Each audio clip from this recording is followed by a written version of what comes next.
I'm going to do a customer sale. From the main menu, I'm going to select Customer Sale.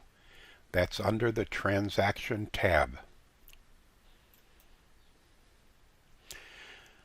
A list of all of my existing customers comes up. So I'm just going to select the very first one. Now my invoice screen comes up for this customer. To get a SKU, you can manually type in the number, or you can hit the Enter key, and you're going to get a list of all the different items. If we're going to sell one of these gas floor models, 40 Delta, I'm going to hit Select. It's going to ask me which serial number am I selling, and we're selling this first one here, and we're hitting arrow over, and then we'll select. It says how many of these we selling, one, so I just either hit the F10 or the box here. And the same thing with the price. I can change the price or leave it as is.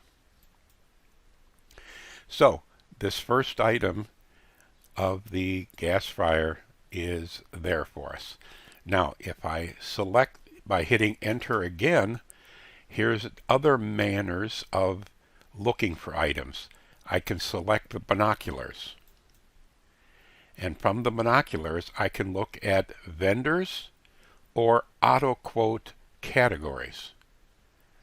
So if I select, let's say, Alto-Shaam and hit OK, I'm going to get the items that Alto-Shaam has in my database.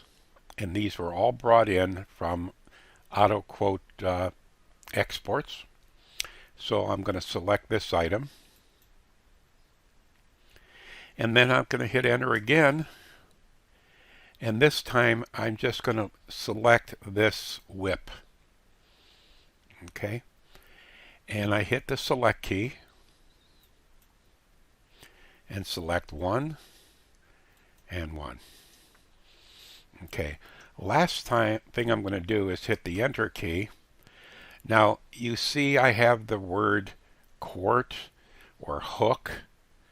So if I say quart and I say locate, because the plus sign is under the description column, that means I'm searching this column, I'm going to type Q-U-A-R-T and hit Control Enter. That's going to give me everything that has the word quart somewhere in the description. So if I select this item here, as you can see, it tells me how many available I have to sell. And on this side over here, it tells me how many in stock, how many are allocated on other sales orders. And from the cut sheet, we see the category is food, Pam, warmer. So I select that, and one.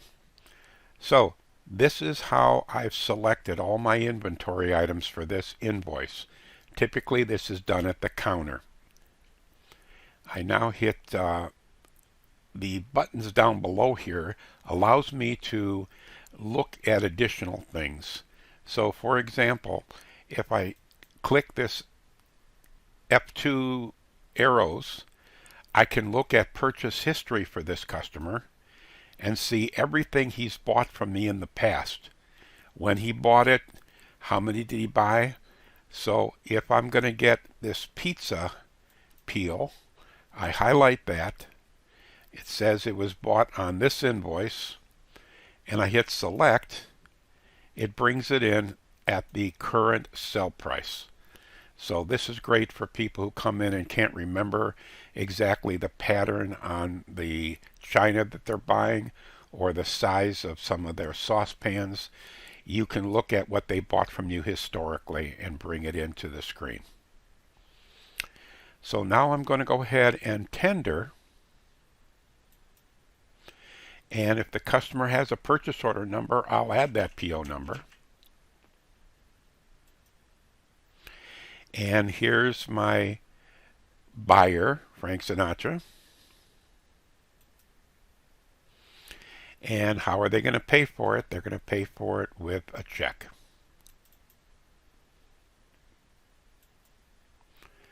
And we're going to send it to our printer. And it's going to ask us for our check number.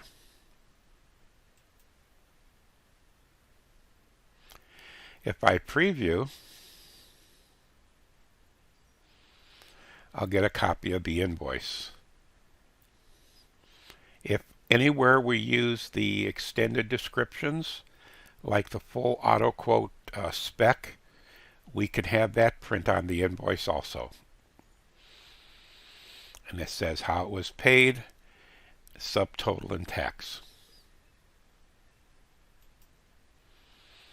We can email this directly to the customer or reprint the invoice again if we need to.